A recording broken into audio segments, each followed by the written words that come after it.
Folks, the holiday season is here.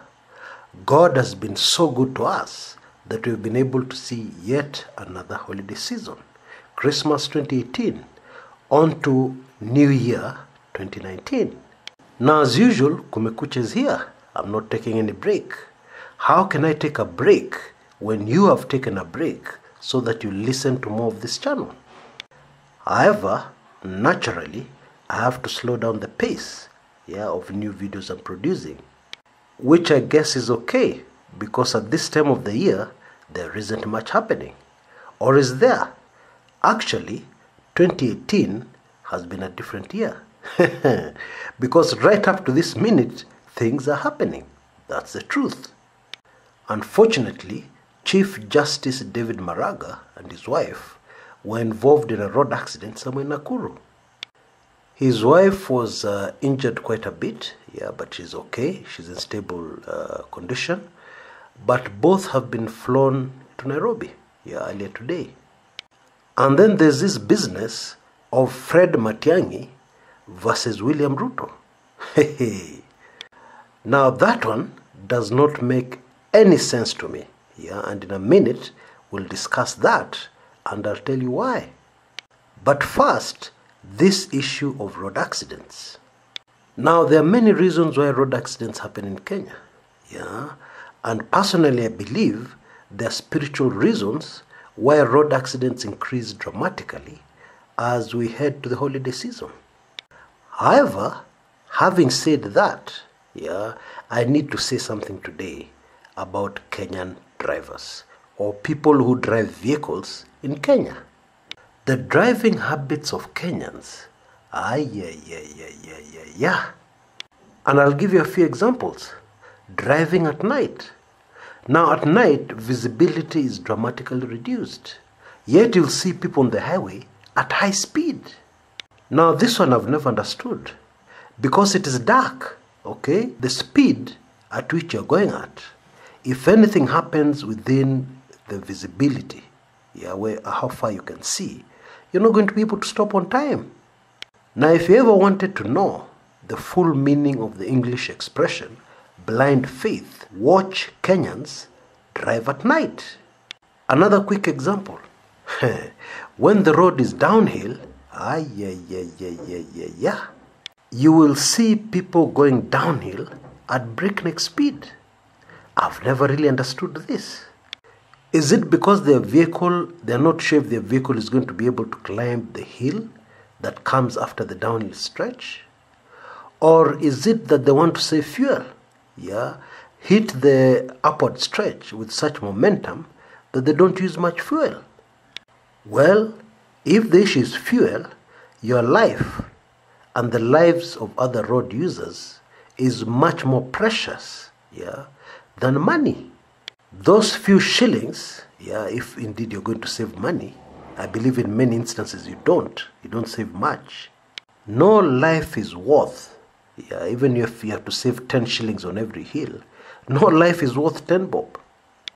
Now as a rule, usually when I come to a downhill stretch, I slow down, to a reasonable speed, and I'm extra careful, extra cautious.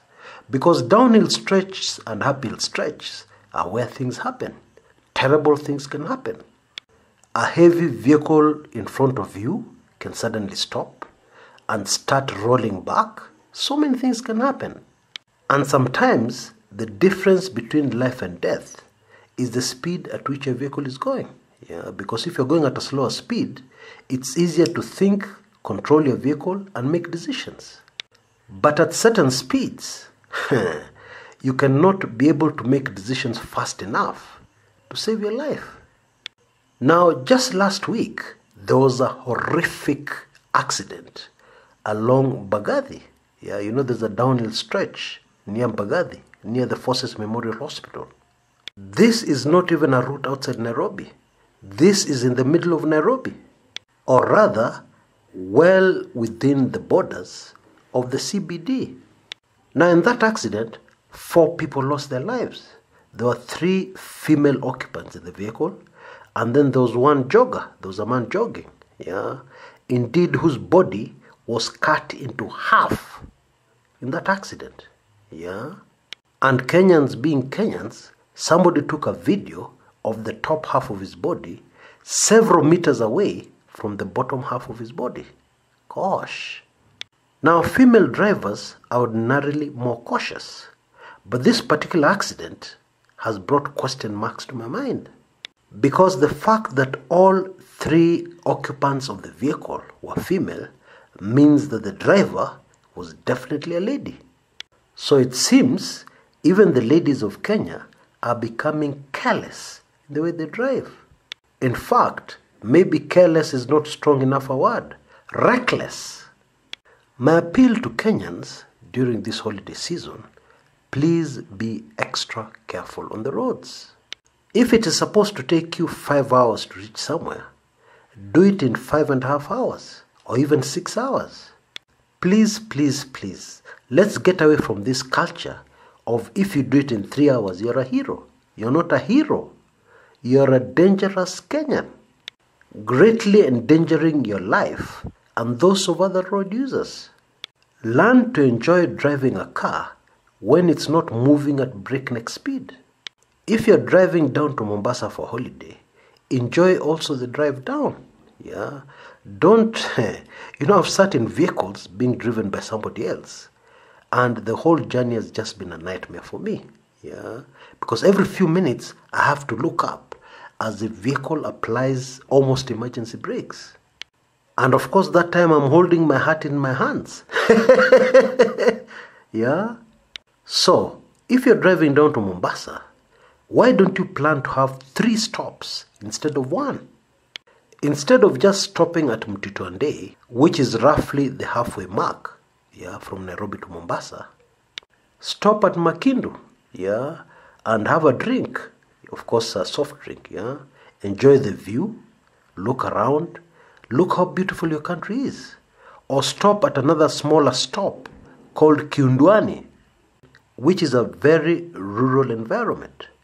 Breathe in the fresh air, a big change from the city air, which is full of all kinds of things, impurities. Enjoy the fresh countryside air. Breathe in and breathe out.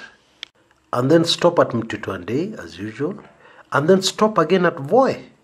Freshen up and prepare yourself mentally, if you're a driver, for the very dangerous and tricky stretch between Voi and Mombasa.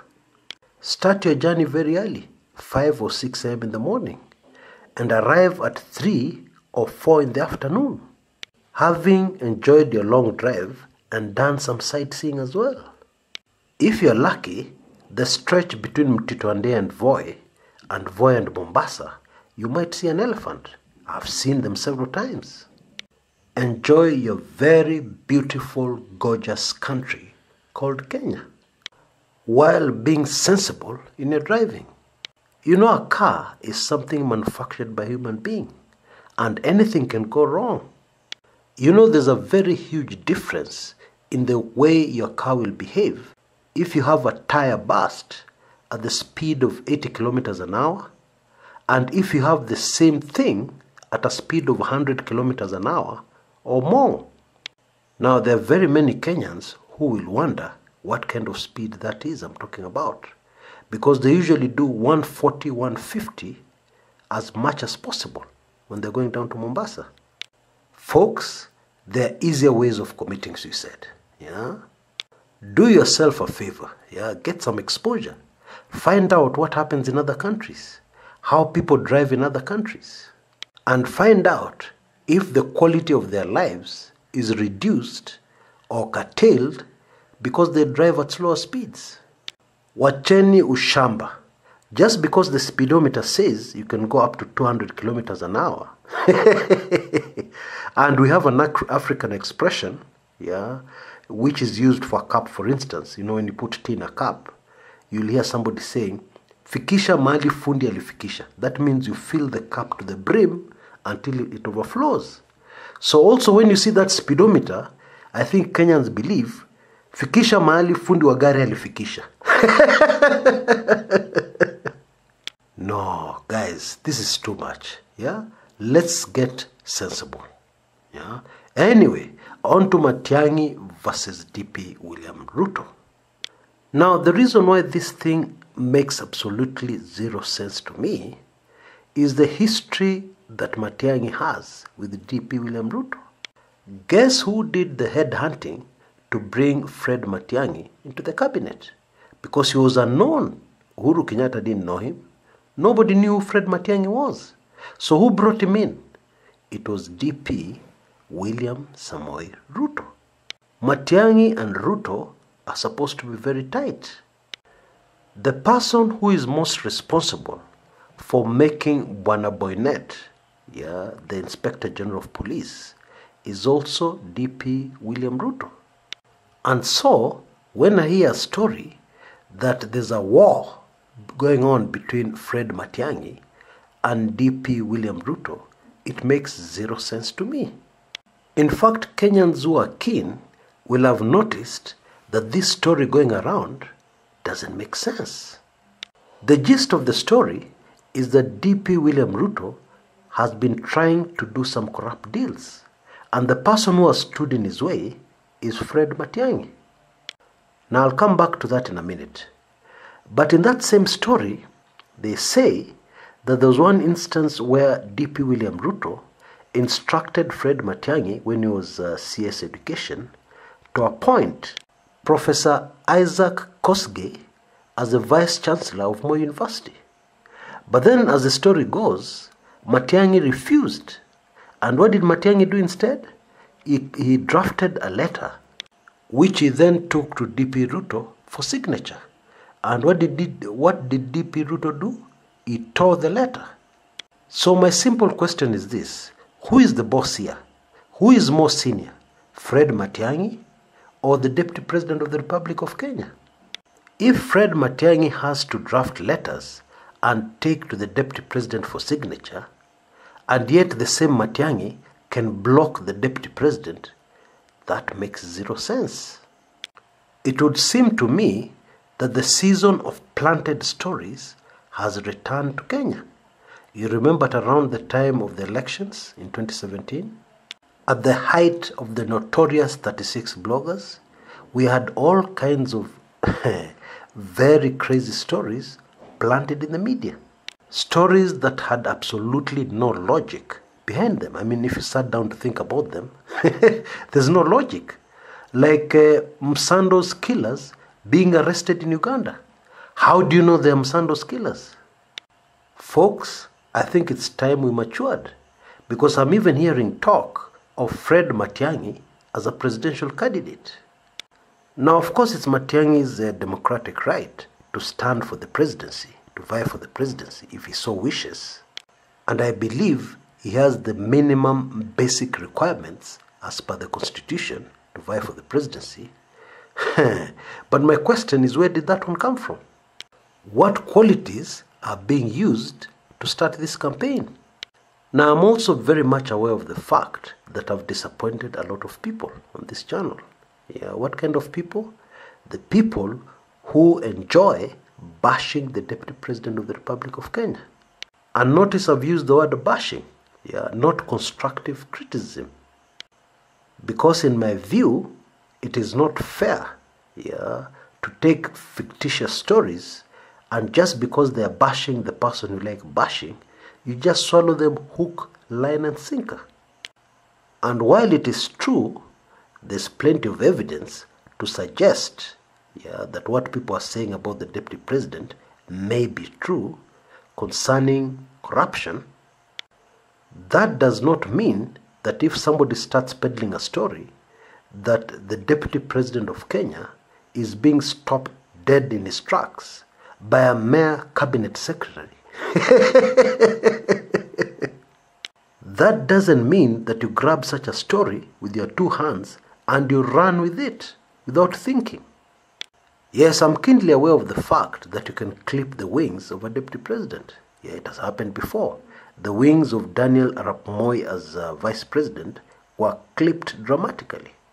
We even had cases where he went on a foreign trip, which I've talked about on this channel, with a foreign affairs CS, a foreign affairs minister in those days, and the foreign affairs minister was the head of the delegation. However, That is a very different scenario from the scenario where contracts have to be awarded and things signed.